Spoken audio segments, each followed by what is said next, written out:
Boa noite.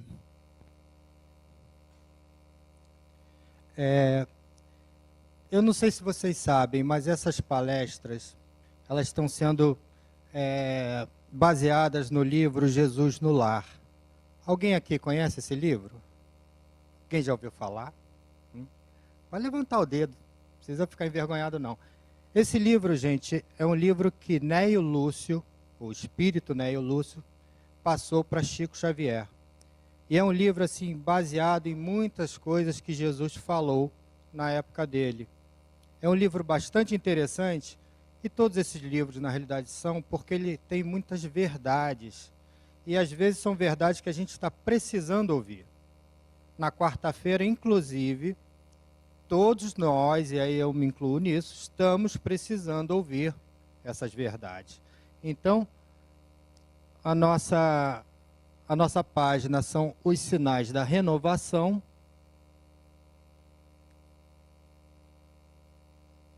Deixa eu ver se esse troço muda. Não muda. Bom, mudou. Esse livrinho aqui, para quem quiser, ele ainda não tem na livraria, mas eu já vou pedir ao Carlos para trazer alguns. Porque é interessante que, já que vocês estão vindo toda quarta-feira, que vocês acompanhem a leitura, para poder pegar melhor o assunto, né? Agora, antes de efetivamente a gente entrar no livro, eu gostaria que vocês dessem um abraço na pessoa que estiver do lado. Se vocês conhecerem, ótimo. Se vocês não conhecerem, melhor ainda. Eu queria que vocês pusessem a amorosidade de vocês para fora. Que vocês recebessem essa pessoa como um irmão que é. Tá? Que a gente possa botar isso para fora.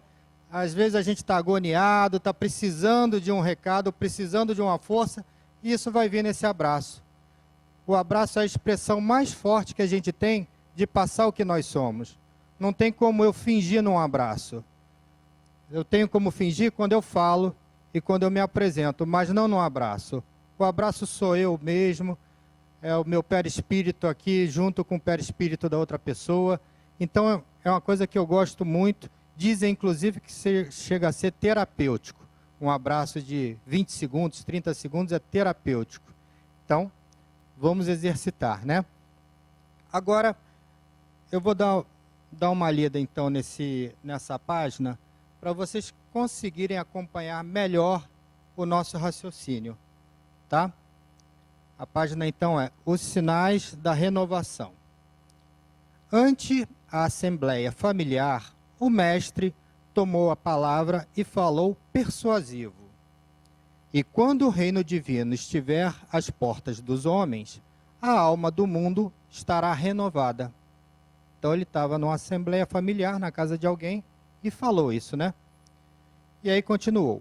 O mais poderoso não será o mais desapiedado, e sim o que mais ame. O vencedor não será aquele que guerrear o inimigo exterior até a morte em rios de sangue, mas o que combater a iniquidade e a ignorância dentro de si mesmo, até a extinção do mal nos círculos da própria natureza. O mais eloquente não será o dono do mais belo discurso, mas sim o que aliar as palavras santificantes aos próprios atos, elevando o padrão da vida no lugar onde estiver.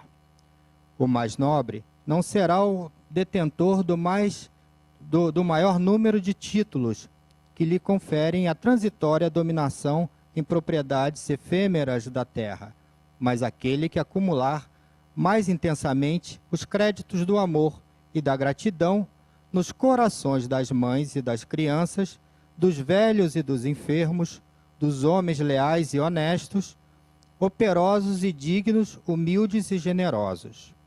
O mais respeitável não será o dispensador de ouro e poder armado, e sim o de melhor coração.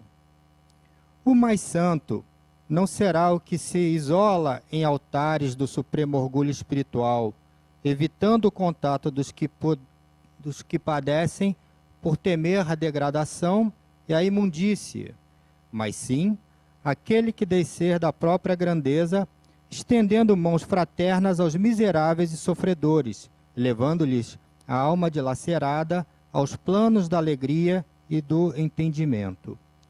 O mais puro não será o que foge ao intercâmbio com os maus e criminosos confessos, mas aquele que se mergulha no lodo para salvar os irmãos decaídos sem contaminar-se.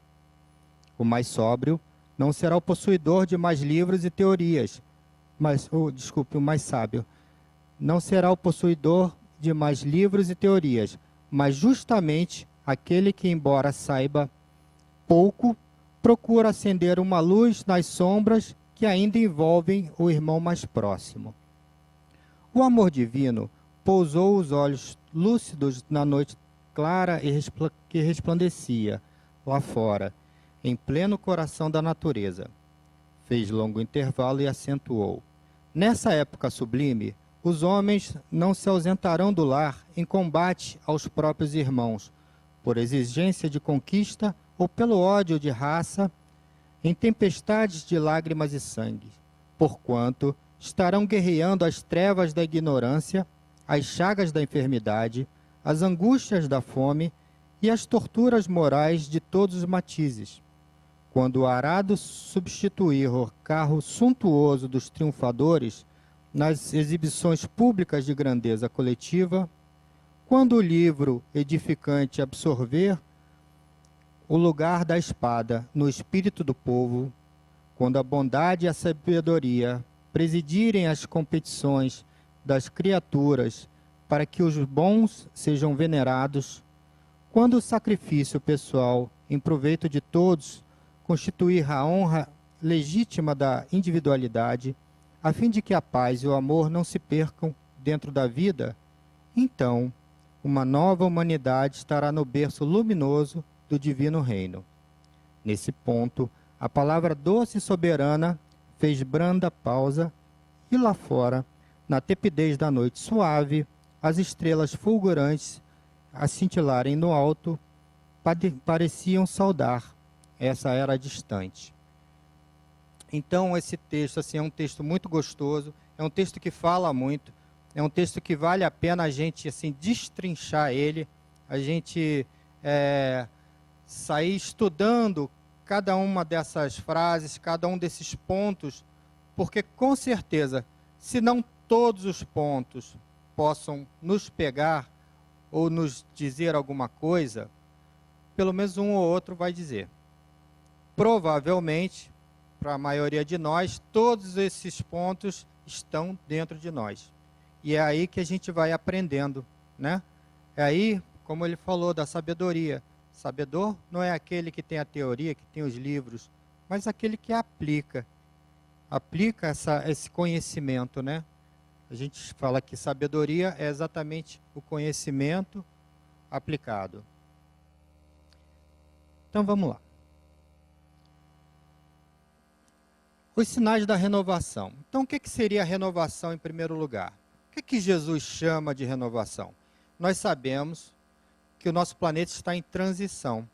Nosso planeta está passando de provas e expiações para regeneração. Isso é uma grande transformação da nossa orbe.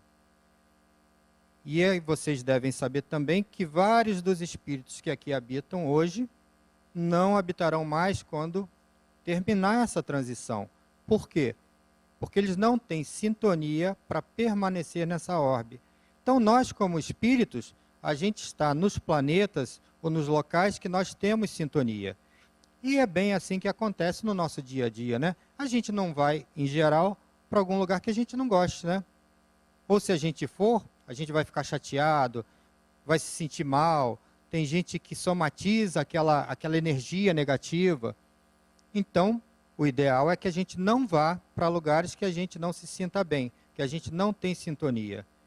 E isso em relação aos planetas é muito mais forte, porque os espíritos eles só conseguem estar nos planetas que eles têm sintonia. Aí existe os espíritos, vamos dizer assim, os casos em que espíritos inferiores podem estar em planetas mais adiantados, existe. Mas desde que isso tenha uma permissão específica para que isso sirva de alguma coisa para esse espírito. Agora, os espíritos superiores não, eles passam por onde eles quiserem, né? Jesus pode orbitar, ou melhor, pode habitar qualquer dos planetas, etc., que ele já é um espírito puro. Então, é importante que a gente saiba o seguinte, que nós estamos num momento de renovação. E tudo isso que a gente vê aí fora acontecendo, as brigas, né? Esse pessoal mais radical religioso, são espíritos que ainda querem continuar na mesma sintonia, no mesmo nível, e estão brigando para isso.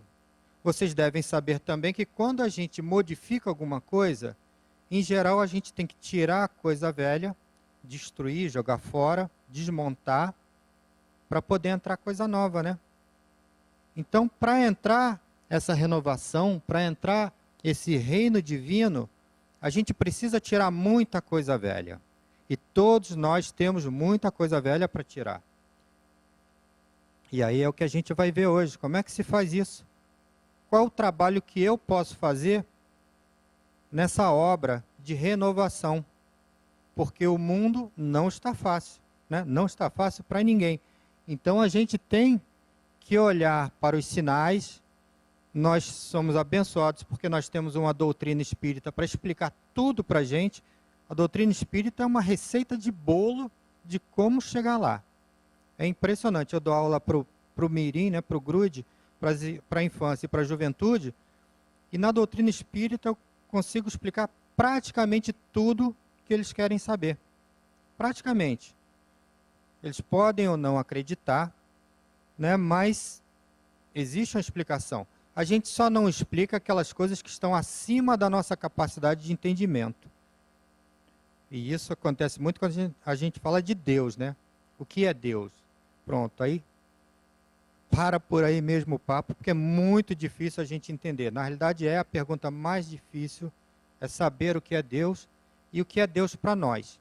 Se vocês frequentarem a ULI, que é a nossa Universidade Livre do Espírito, lá pelo 8º, 7º, 9º período, não sei mais qual é, na minha época foi o 6º, a gente fala de Deus. A gente fala de Deus e fala da nossa relação com Deus. E aí é que a gente começa realmente a caminhar mais rápido em relação à nossa renovação. Porque com certeza não vai haver renovação do planeta se não houver a renovação de cada um de nós. Porque nós somos o que existimos no planeta. Por mais que alguns espíritos sejam renitentes, e aí sim, esses, pela sintonia, vão ser afastados para outros lugares. Então a gente viu aqui que Jesus falou em qualidades, né? Qualidades, poder, a vitória, o vencedor, a eloquência, a nobreza, a respeitabilidade, a santidade, a pureza e a sabedoria. Tem outras, né? Mas Jesus citou essas. Só que essas, apesar de serem qualidades, a gente viu também no texto que não exatamente são qualidades. Porque se a pessoa usar isso da forma errada, não é qualidade, é defeito, né? E aí a gente vai ver cada uma delas que tem um fundo muito grande. E eu gostaria de convidar vocês a tentar se colocar em cada uma delas e ver como isso toca vocês. Em que lado que vocês estão? Se vocês já têm esse conceito, vamos dizer assim, polido em vocês, ou se vocês ainda estão precisando mexer dentro, vocês estão precisando de refletir, de exercitar essa renovação. Qualidade de ser poderoso. Então, Jesus fala que não é apiedar-se dos outros. A gente não tem que ter piedade de ninguém. Na realidade, a gente nem pode ter piedade de ninguém. Porque a gente não é ninguém para ter piedade do outro, né? A gente tem que amar o outro. A gente tem que se mover para ajudar o outro. Se a gente vê que aquela pessoa está no momento ruim, está no momento pior que o nosso, vamos tentar ajudá-la, né? Tem muitos casos que apenas uma prece é o que a gente pode fazer. Mas vamos fazer a prece. Eu vejo muito, engraçado, né? No dia a dia a gente vê o tempo todo tudo isso que está aqui, essas verdades todas. No trânsito, aqui em Salvador, por exemplo, não é normal se parar em faixa de pedestre. Não é normal. como também não é normal fazer setinha, etc. Mas não é normal parar em faixa de pedestre, as pessoas ficam ali esperando. Eu, apesar de às vezes passar direto num caso desse, isso já me incomoda. Como me incomoda, o que eu faço? Eu tenho parado na maior parte das vezes que eu vejo alguém ali para atravessar. E demora um certo tempo, né, para o pessoal se tocar que eu parei, liguei o pisca-alerta para alguém passar. Até, às vezes, uma pessoa para atrás e buzina, e depois, quando ela vê isso, acredito que ela fica envergonhada. Mas, então, isso é uma coisa boba da gente fazer o quê? Da gente ver a necessidade do próximo. Um pedestre sempre está inferior a quem está de carro, né? Então, a gente tem que olhar para o próximo, a gente tem que olhar a necessidade do próximo. E ali seria esse poder. Eu tenho poder quando eu estou com o carro? Tenho. Mas eu não vou ser poderoso se eu passar por cima de todo mundo, se eu der fechada, se eu, vamos dizer assim, forçar a passagem de pedestre, etc. Que poderoso é esse que eu estou sendo? Não. Esse poder é até muito fácil. Não é disso que Jesus fala. Ele fala de um poder muito mais difícil, que é a gente ter o poder de amar, o poder de entender o próximo, o poder de, assim, se sensibilizar com o outro e aí sim fazer alguma coisa. Ser vencedor. A gente que está numa sociedade de consumo, né, a gente aprende desde criança que a gente deve vencer, deve competir, deve estar sempre na frente, deve ser o melhor, etc, etc. Está aí Enem, etc, para comprovar isso. Mas também não é isso. Não é isso que vai ajudar o nosso planeta a crescer, né, a passar de fase, nem a nós mesmos. Não guerrear contra o irmão, foi o que Jesus falou, mas contra a iniquidade e a ignorância dentro de si mesmo. Olha só o que Jesus chama. Ele chama a gente para a gente olhar para dentro. Porque se dentro da gente tem o problema, como é que eu vou olhar para o problema dos outros? É muito fácil, né, apontar defeito para os outros. Eu, às vezes, aponto defeito para os outros e não vejo o meu defeito. E gosto que me critiquem por causa disso. Dizem até que a grande virtude ou a grande vantagem de termos inimigos é exatamente essa. É que o inimigo não mede palavras para dizer os nossos defeitos. Nossos amigos não, né? Nossos amigos ficam com pena, aí fala com um jeitinho, ou não fala, ou deixa para lá. Mas que amigo é esse que deixa a gente continuar com defeito? Eu não quero um amigo assim, eu prefiro que ele fale. Ah, eu posso até ficar envergonhado do defeito que eu tenho, mas eu tenho que corrigir. Pior é eu ter o defeito e continuar, sem saber, sem me sensibilizar com o que eu estou fazendo. E isso em relação ao próximo também. Então, daí é eu respeitar o defeito do próximo. A gente fala muito em termos de namoro.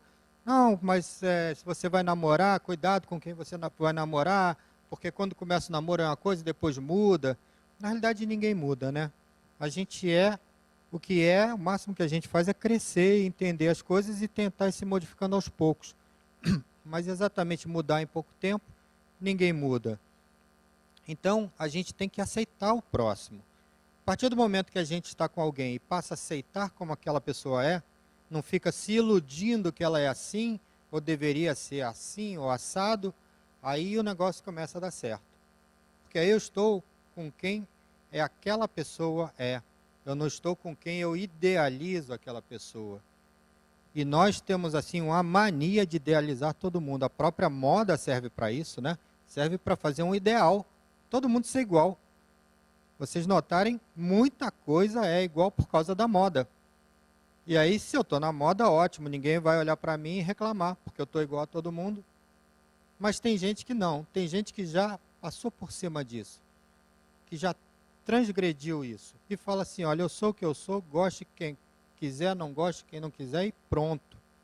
Quando a gente consegue esse nível de raciocínio, de maturidade, gente, a gente dá um passo muito grande, porque a gente passa a aceitar o que nós somos, independente do que os outros falem. E aí a gente passa a conviver o que somos, e aí sim a gente escolhe modificar ou não o que a gente quer. Já que nós temos o livre-arbítrio, ótimo, vamos fazer uso, né? Mas de preferência de uma forma crítica, para a gente poder sair, ir para algum lugar, né? Então, ser vencedor não é ganhar, não é estar sempre na frente, não é entrar em qualquer competição para ganhar, para vencer. Eu já entrei em muitas competições e adoro competir, mas realmente o vencer só vai me dizer uma coisa: os outros estão no estágio pior que eu. Eu prefiro competir com alguém que esteja igual ou melhor que eu para me puxar para cima. Se eu competir com um monte de criança, provavelmente eu vou ganhar. Então eu prefiro competir com gente que seja do meu nível. Então isso, a competição para a gente crescer é ótimo, vale a pena. Mas de preferência, vamos dizer assim, puxando os que estão piores para cima e não ficando orgulhoso se vencer. Até porque a gente vence uma, perde 10, vence mais uma, perde mais 10 e assim por diante. Ser eloquente. Não adianta falar bonito. E isso a gente está muito acostumado, né? Só que a gente também passa por esse tipo de coisa. A gente não adianta falar bonito, não adianta convencer, não adianta eu estar falando aqui para vocês se eu não sigo, ou pelo menos se eu não tento seguir o que eu falo. Se eu tento vivenciar o que eu falo. Isso não é problema para vocês, isso vai ser problema para mim. Porque eu estou sendo um falso profeta, eu estou sendo um espírito pseudo-sábio, que é aquele que acha que sabe tudo, fala tudo, convence a todo mundo, mas na realidade não sabe nada. É o pseudo-sábio. Vocês vão ver nas escalas dos espíritos. Então não, a gente precisa vivenciar o que a gente prega e de preferência lutar pelo progresso. Por quê? Porque se a gente quer ser feliz, a gente quer estar num local agradável a nós. Quer estar num local que seja bem-vindo. Né? Então a gente tem que fazer a nossa parte. Eu ensino isso para as crianças e para os jovens como sermos políticos, como sermos cidadãos. Que é isso que é cidadania. É isso que o político deveria fazer. Deveria olhar pelo todo, né? Pelo local, pelo povo. Ah, mas o nosso não é assim? Tudo bem, vamos dar o exemplo de outro lugar que seja assim. Não adianta a gente olhar também só para o que está ruim. Então, ser eloquente, gente, simplesmente não adianta nada. Vamos ter um discurso bonito, mas vamos fazer força para aplicar aquela verdade, para aplicar aquele exemplo. Com os jovens, então, isso aí é essencial hoje em dia. Ser nobre. Ser nobre, como Jesus falou, não é ter. Eu posso ter tudo, eu posso ser rico, posso ser milionário. Hoje em dia a gente joga numa mega, se der muita sorte, a gente ganha da noite para o dia e vira milionário da noite para o dia, né? E isso às vezes transforma a gente. Ou melhor, transforma talvez a maior parte das pessoas, porque elas passam a ter poder, né? Elas passam a se sentir nobres, elas passam a achar que a vida ficou maravilhosa. Mas na realidade, se elas caírem, elas se machucam, elas não vão viver eternamente. Pior, quando desencarnarem, não vão levar nada daquilo. Então, realmente, a fortuna é um empréstimo que nós temos. E olha que é uma prova bem difícil. Aqui eu não sei se tem alguém milionário, se tiver, eu acho que é sorte, tudo bem? Mas é muito difícil, porque a prova de alguém que é milionário é muito difícil. Quanto mais a gente tem, mais a gente é cobrado. Isso não tenha dúvida. A gente vê muitos casos aí de famílias ricas entram numa tragédia. Eles têm de tudo, mas eles não conseguem ser felizes. Por isso que tem não sei quantas casas, não sei quantos barcos, aviões, e tem que estar sempre comprando um brinquedo novo, porque não consegue ser feliz. E isso aí eu acho que já é básico. O bem material não faz a gente ser feliz. O bem material serve para a gente brincar, serve para a gente se desenvolver. A tecnologia é uma coisa boa, mas tem que saber ser utilizado. Eu acho que esse abraço que vocês deram aí deve ter tornado vocês um pouquinho melhor, porque vocês se doaram para alguém e alguém se doou para vocês. Isso faz a gente ser feliz. Isso faz a gente, assim, perceber o quão irmãos e quão espírito nós somos. Então, ser nobre não é ter, mas é acumular os créditos do amor dos mais necessitados, como Jesus falou, das mães, das crianças, dos velhos e idosos, né, do homem de bem, aquele que seja fiel e honrado. Então, se esses aí estão nos dando crédito, estão acreditando em nós, estão orando por nós, aí sim, aí a gente pode dizer que está sendo nobre, ou pelo menos está tentando ser nobre. E aí eu convido vocês todos, aqueles que ainda não fazem, a trabalharem aqui na Casa Espírita. Se é que já não tem algum outro tipo de trabalho social. Porque é assim que a gente vai ser nobre. Ah, não tenho tempo, porque eu trabalho muito, porque chega fim de semana eu estou com minha família, porque eu tenho a filha, porque eu tenho isso, porque eu tenho aqui, namorado e tal. Gente, arruma uma horinha. Eu trabalho aqui quinta de noite e sábado, a manhã toda. E realmente não me dou satisfeito, porque toda hora eu invento uma coisa nova. Agora eu inventei o grupo de pais, que é onde a gente discute, né, com as famílias, como é que está a nossa casa, o que está acontecendo, como é que eu faço meu filho fazer o dever e não ficar na internet o tempo todo. Então, a gente não pode se estabilizar, a gente tem que tirar um tempo para essas coisas. E o trabalho na casa espírita ou trabalho em qualquer ato social é isso, é a gente procurar a nobreza de sermos espíritos. Ser respeitável, olha só, que palavra bonita, né? Eu quero ser respeitável, mas não se compra respeito. Não adianta eu ter dinheiro, não adianta eu ter poder, não adianta eu ter ouro. Eu não compro respeito. No máximo que eu compro é o medo das pessoas. E é por isso que os tiranos têm o poder, porque eles têm o medo, né, dos seus comandados. Como a gente fala, uma coisa é autoridade, outra coisa é liderança. Autoridade é aquela que manda, porque tem uma norma que diz que ele pode mandar e os outros têm que obedecer. Liderança não. Liderança a gente faz, vamos dizer assim, quando as pessoas querem, quando as pessoas nos aceitam. Então, ser respeitável é ser líder ou ser preocupado com o outro, né? É a gente mostrar que o outro é importante, qualquer que seja o cargo, qualquer que seja a posição social, que ele é um igual a nós.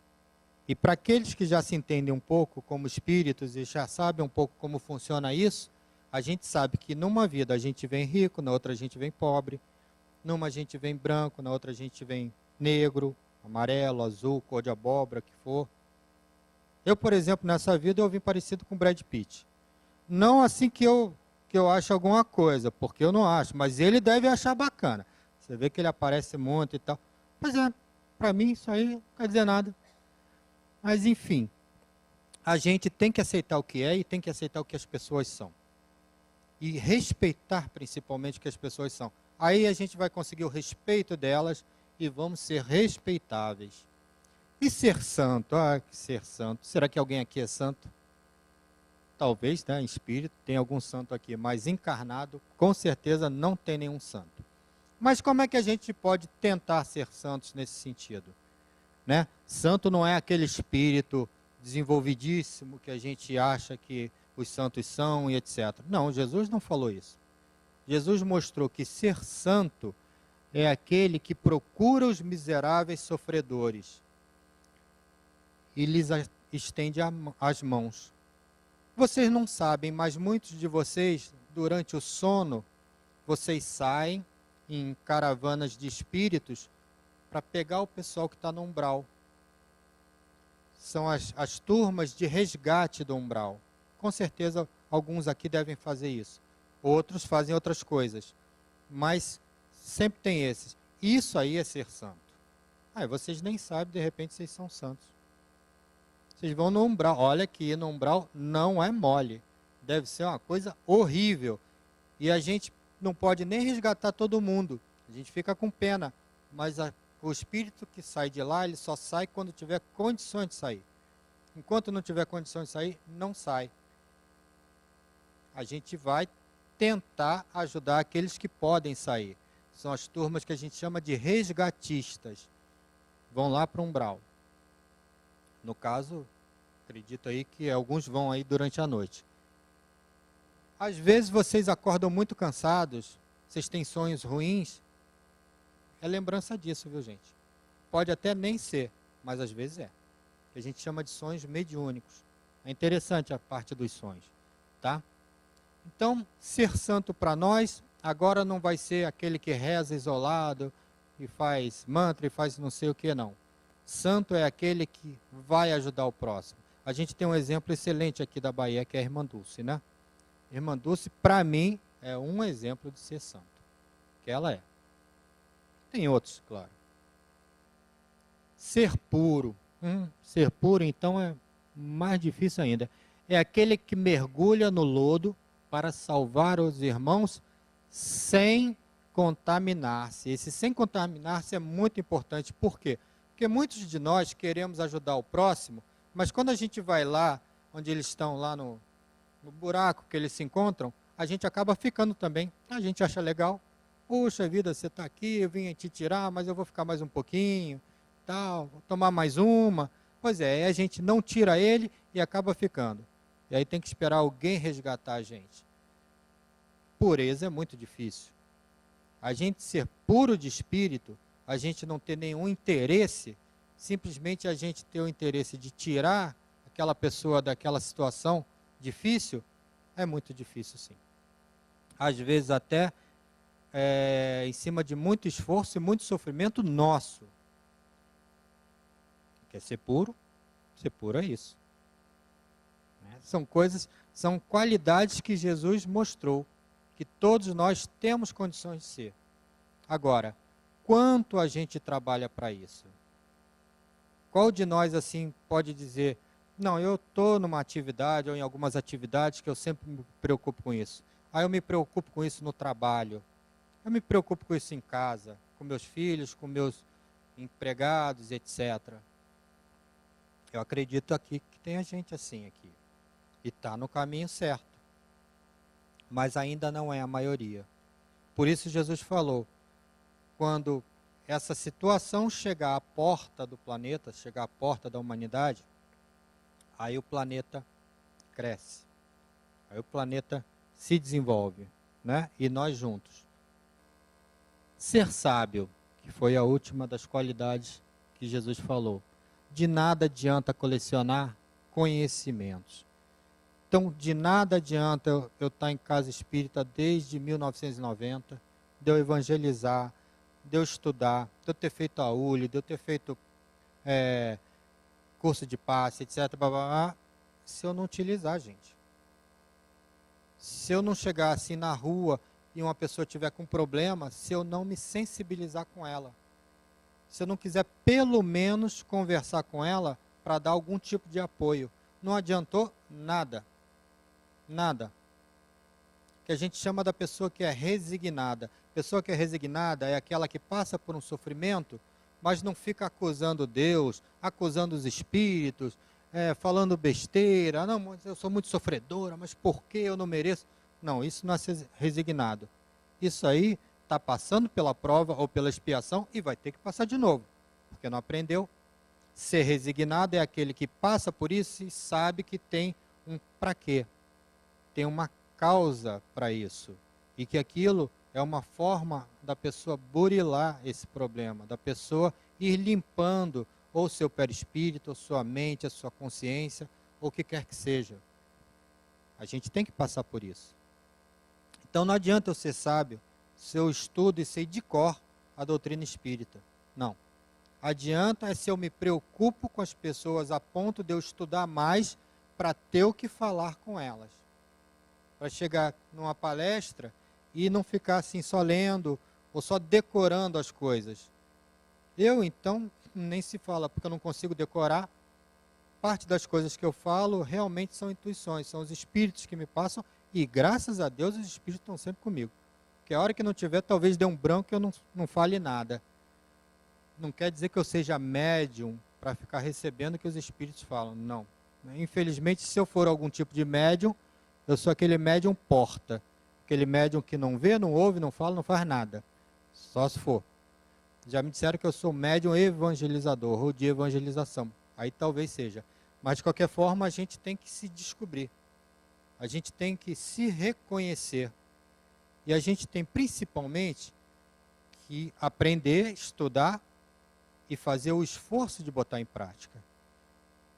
Então, saindo das qualidades, a gente entra nas atitudes. Porque agora é que a gente vai começar a ver o que nós precisamos de fazer. Não adianta nada a gente estar aqui, vocês estarem aí, e isso não mexer com vocês, de alguma forma. Então, gente, guerrear. A gente está aqui para guerrear? Está. O nosso dia a dia é uma luta? É. A gente sabe disso, a gente até fala, eu tenho que matar um leão por dia. Ah, o leão sai todo dia na savana para caçar. Se ele não matar lá a corça, o viadinho e tal, ele é que morre. Então, um mata, o outro mata. Isso a gente ouve todo dia. Mas não é disso que Jesus fala. Isso é uma condição nossa no momento. Mas Jesus fala o seguinte, a gente tem que guerrear, mas são as trevas e a ignorância. A ignorância, então, nem se fala. Porque a ignorância permite as trevas. Se não tiver ignorância, não tem treva. Né? Se não tiver escuro, não tem problema. As chagas das enfermidades. As enfermidades, elas vêm para nós como aprendizado. A gente passa por uma doença para aprender ou para espiar, para se burilar. Né? Então, a gente não pode reclamar da doença. Agora, a gente tem que lutar contra as chagas dela, contra o que vai passar aí, né? As angústias da fome, isso é uma angústia grande, as torturas morais. Então, isso a gente tem que guerrear. Não o nosso amigo, não aquele pessoal que vai para o futebol para brigar. Né? Tem gente que vai para a academia para aprender a brigar. Não, isso aí não. Isso aí a gente já sabe que é um pessoal que está no nível ainda mais primitivo que a gente. Ser humilde e trabalhador. Então Jesus falou no esforço que a gente tem que ter. No esforço, na dedicação. A gente deve usar o arado e não mostrar carros de luxo. Por quê? Eu posso ter um carro de luxo? Posso, mas eu não preciso ter um carro de luxo para ficar mostrando, para ficar me exibindo. Aí está tudo errado. Aí eu estou dando mais importância para o ter do que ser. E pior, eu dependo tanto dos outros, da opinião dos outros, que eu preciso de mostrar para eles o que eu tenho, para ver se eles me aceitam. Engraçado, né? Por mais rico que eu seja, eu tenho que ter a aceitação dos pobres, senão não adianta ser rico. Interessante essa reflexão, né? Pessoa que tem que se mostrar, que tem que se exibir, ela precisa da outra. Se não tiver ninguém para ela se mostrar, ela vai fazer o quê? Vai ficar olhando no espelho, se admirando? Pode ser. Mas então o que a gente precisa é se esforçar. A gente precisa trabalhar. Né? Aprender. A gente tem que aprender também. A gente tem que ler livros edificantes. É bom ficar na internet? É. É bom ficar na televisão de noite? É. Isso tudo é bom. A gente tem filmes bons, a gente tem programas bons, documentários, às vezes um jornal. Mas, gente, é muito melhor a gente pegar um livro bom e ler. Seja espírita ou não, mas um livro edificante. Um livro que nos traga a consciência do que nós estamos fazendo aqui e de onde a gente quer chegar. Ser útil, sim. Temos que tentar ser úteis. Por quê? Porque a gente está aqui para trabalhar. A gente não veio aqui de férias. Isso aqui não é uma colônia de férias espiritual. Não. Quem resolveu encarnar, e isso nós resolvemos, é para trabalhar. É para trabalhar, é para passar por um monte de aflições, por um monte de atitudes, por um monte de problema dos outros. Então, a gente está aqui para poder correr. Tá. Esforçar-se, gente. Sacrifício pessoal é tudo. Eu posso não conseguir fazer o que eu quero, mas se eu me esforçar, uma partezinha eu já estou chegando lá. Perguntaram para Edson, Edson, quantas tentativas você teve para fazer uma lâmpada acender? Ele falou 2.000. Aí a pessoa falou, 2.000? Então você errou 1999 e só conseguiu acender a lâmpada na última? Ele falou, não. Desde a primeira eu consegui acender, porque foi um processo. E a nossa vida é um processo. A gente tem que se tocar que dia após dia a gente tem que melhorar um pouquinho. E aí a gente chega lá. Força psíquica, gente. Força psíquica é considerada uma das 5 forças do universo, junto com a lei da gravidade, lei do magnetismo, a força forte e a força fraca, que impulsiona os elétrons, etc. Pois é, a força psíquica é uma delas. E a força psíquica está na nossa mente. A gente tem que saber trabalhar com ela, é a nossa vontade. É ela que nos une a outras pessoas, ou nos repele de outras pessoas. É pela força psíquica que a gente consegue um monte de coisa. Então vamos exercitar a nossa força mental. Vamos aprimorar a nossa força mental, o nosso eu. Vontade, gente, as nossas atitudes. Então tem a vontade, a gente funciona pelo quê? Pela vontade, pelas entidades espirituais e muito mais do que a gente imagina, pelos automatismos e condicionamentos do corpo, entre eles os vícios, pelas influências do inconsciente das vidas passadas. Isso move a gente. Vamos tentar nos mover cada vez mais pela vontade, mas em cima disso tudo que a gente está refletindo, em cima do lado, vamos dizer assim, positivo da vida. Porque com a vontade a gente chega lá. Nossos potenciais, né? Todos nós temos muitos potenciais. A gente precisa aprender quais são nossos potenciais. Em que a gente é bom? O que a gente não é? Como é que a gente pode melhorar nesses potenciais? Mas com certeza a gente, descobrindo nossos potenciais, a gente já dá um grande passo na atitude correta. Isso passa a ser ferramenta para a gente. Somos espíritos imortais, para concluir então.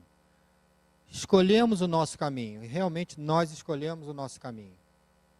Procuramos ser felizes. Então tudo que a gente faz na vida é procurando ser feliz. Até procurar vício, procurar briga, procurar essas coisas todas, são caminhos que a gente tenta para ser feliz.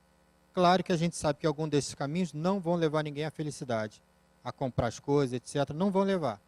Mas cada pessoa procura a felicidade do jeito que pode. Então a gente realmente procura ser feliz.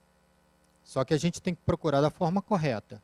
E necessitamos do crescimento espiritual para sermos felizes. Então a gente só vai ser feliz quando a gente entender isso, que todos nós somos irmãos, todos nós caminhamos juntos, todos nós temos que nos ajudar, nos auxiliar. E cada um tentando se desenvolver vai ajudar o próximo. Então seria isso que Jesus falou, pelo menos no meu entendimento, que a gente precisa assim olhar com maior cuidado, porque a gente faz parte disso, gente. A gente faz parte do todo. A gente faz parte da criação. Nós somos criaturas, como tudo. É Deus, o Criador, e nós, e mais o resto do universo como criaturas.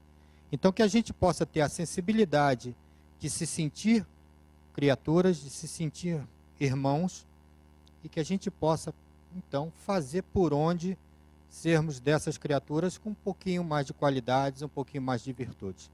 Certo? Obrigado.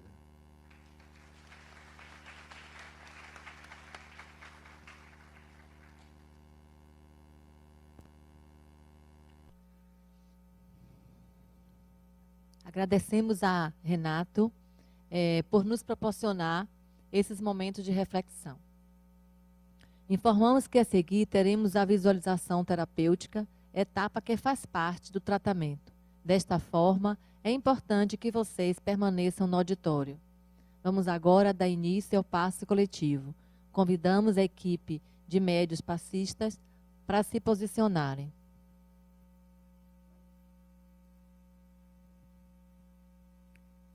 Fechemos nossos olhos. Vamos buscar entrar em sintonia com a espiritualidade benévola presente, sentindo a paz, a harmonia e a luz que nos envolve neste momento. Assim conectados, deixemos todo o amor que está dentro de nós se expandir, alcançando nossos parentes, amigos e familiares. Percebam as oportunidades que o Pai nos coloca através da sua bondade, caridade e compaixão em todos os momentos de nossas vidas e, em especial, quando atravessamos momentos de maiores dificuldades.